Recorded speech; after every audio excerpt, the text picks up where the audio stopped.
This is ABC News. From Mason City to your hometown, we've got the information you need. Turn us on at home, work, and in the car. AM 1300 KGLO.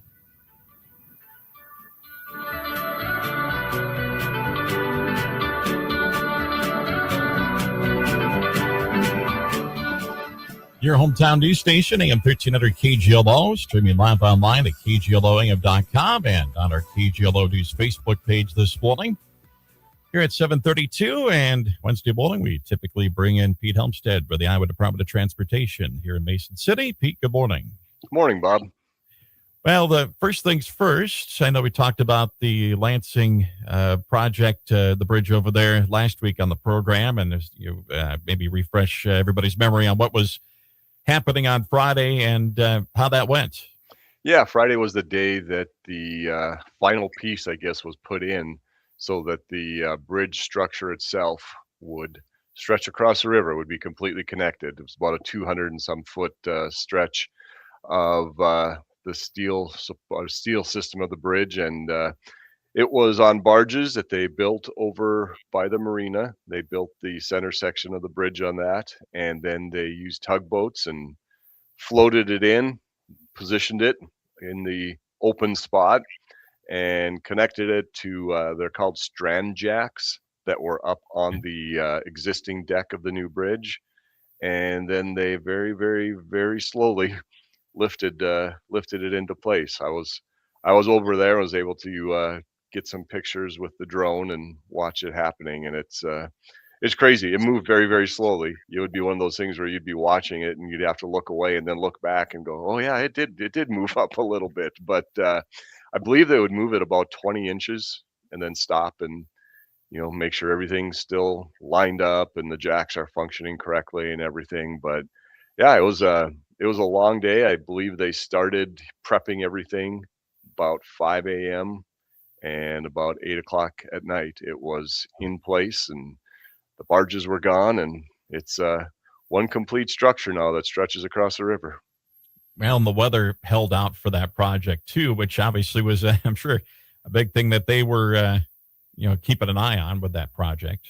Yeah, exactly. It was actually supposed to be done on Thursday. Oh, that's but right. If you remember back Thursday, we had all the storms and everything, so they pushed it to Friday. And you're exactly right. Weather played a huge role in it. But yeah, it was a gorgeous day over there. I don't know if you've been over there very often, but almost every day over there is gorgeous. It's just with the river valley and everything. It's just awesome. But yeah, that was a big milestone in the project. And now they will get to work on plywood decking the entire bridge and putting in dowel bars and getting ready to pour the concrete deck. And still a lot of work that has to be done. They're still reconstructing Iowa 26 that runs north and south in Lansing. Where the bridge connects. So they're reconstructing that part of the road.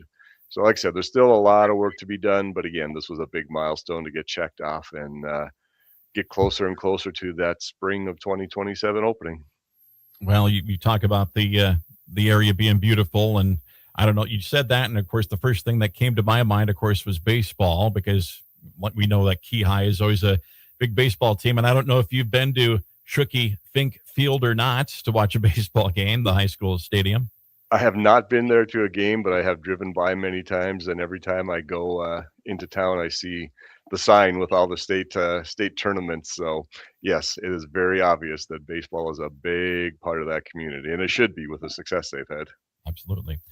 Well, let's focus back here in Mason City, and of course the Highway 122 project in front of the hospital. Get us up to date on where we're at with that. Well, as we mentioned last week, Monroe is open. The traffic signals are in the flashing red, so more or less a four-way stop. And we talked about the temporary traffic signal that is out there. And again, the reason that is out there is because somebody stole all the components out of the signal that needs to go there. So we're waiting for those components to come in so we can install a permanent light and get the traffic signals running the way they should be, but at least it's open and we're able to go all directions at that intersection. All the underground work working west to Crescent is pretty much done. So that's good news. So they're working on pavement removal again, heading west.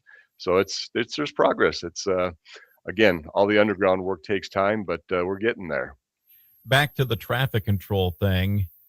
Is that becoming more and more of a problem, or has that been a problem in the past? And we just, we're just realizing it because, it's a major intersection here in Mason City. Bob, I think this is one of the first times I can remember that it's happened. I have no doubt all that stuff is under lock and key. Yeah. So these people, they made a very, very dedicated effort to get what they needed or what they wanted, I guess. So, no, I don't. It's, we've known for years. You hear about it all the time of people stealing wiring and stuff like that. So we're aware of it and we take precautions and the contractors take precautions. But unfortunately, somebody was just a little bit determined and got what they wanted, I guess. For whatever reason why. We won't speculate. Correct. We probably could speculate, but we won't. Highway 65, south side of Mason City. Yeah. Hopefully in the next week or following week, you're going to see some pavement going down on the north side, so just south of 19th Street. So that's good news. There's a lot of the underground work that has been done as well, and they continue to move south with pavement removal. So that's going well. If you've been down there, I guess probably between 122 and, well, mainly in the 15th Street area to 19th, and I guess a little bit north of 15th Street, they are putting sod down. So where they are putting sod down, there will be an outside lane closure. So that's starting to wrap up and get the finishing touches put on that project from last year. Garner is pretty much done. All the paint is down and it's been grooved in. The traffic signal is now fully active. We were able to, we couldn't get that traffic signal fully active until we got the new stop bars down so they could calibrate the sensors and cameras and everything. But that's done and up and running. The big thing that still needs to be done there, there's still some trail work, but the railroad crossing, the railroad needs to come in and put in new traffic arms and the gates and the flashing lights and that. And we're not sure when they'll be in, but we'll keep you updated. There'll probably be a pilot car through the area when that gets going. I drove through there yesterday. Had to go over to Algona, and it looks nice. It's a nice project, and it's kind of crazy how having that 3-lane now just kind of opens up the whole area. Also, I drove through this yesterday as well. The work going on between Sexton and Garner. They're doing shoulder and ditch work. So they are doing some pilot car and flagger there as well. I sat and waited just like everybody else. So we have to wait as well. Yeah, the rumble strips are there. They've got paint down. So again, that's a project that's looking pretty good. I-35, the reconstruction of the northbound lanes in the Sheffield area. They're doing culvert work. Hopefully start seeing some pavement go down there after the 4th of July.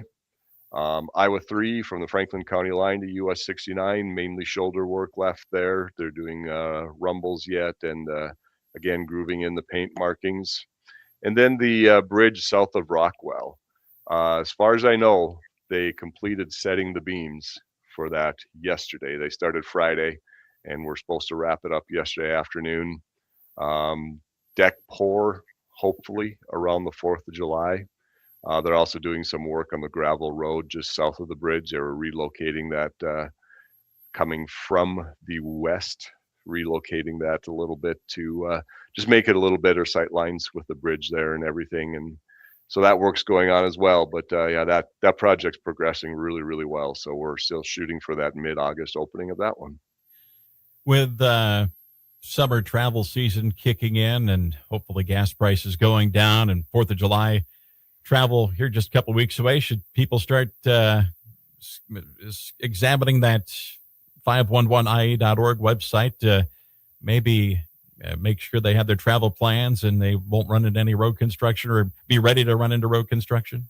Put it this way, Bob. Well, you always ride our motorcycles out to South Dakota late July.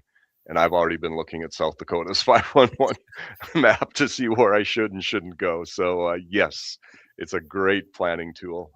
Like I said, I use it, especially on this trip, because South Dakota does some, we actually ran into it one year where they do some seal coating where it's more or less put down, and this is going to be very general description, but put down oil and then put down rock over the top of it and or fine rock and let the traffic more or less blow off the excess, and they will sweep some of it. But anyway, we rode our motorcycles through about 5 miles of that once, and it had just gone down, and it was awful.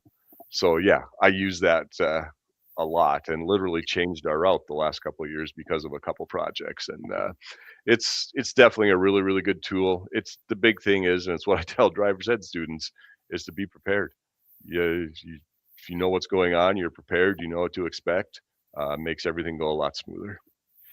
Do all the surrounding states have? I know Minnesota has a pretty good 511 website, and you mentioned South Dakota's. It's pretty much all the surrounding states around us have similar websites. Yeah, I believe it's pretty much nationwide. They're not all, 511ia.org or 511mm, but if you would Google, I'm just going to throw out 511 Kentucky.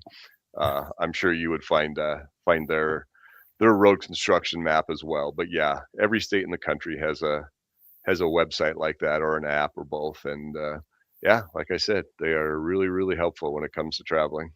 All right. Anything else before we let you go? I don't think so. I think that pretty much covers it. We're going to be starting a project in New Hampton on Iowa 24, on the east side of town, probably after the 4th.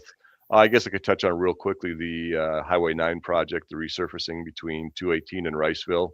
Most of the work right now is for the culverts and the ditch work, so they're off the road. There might be a shoulder closure, but be prepared in the next week or two. You'll start seeing more activity there as far as the turn lane from Highway 9 south to 218. So yeah, keep up to date on listening here and on 511. All right. Sounds good. We'll talk to you in the near future, Pete. Sounds great. Thanks, Bob. All righty. Pete Hjelmstad with the Iowa Department of Transportation here on your hometown news station, AM 1300.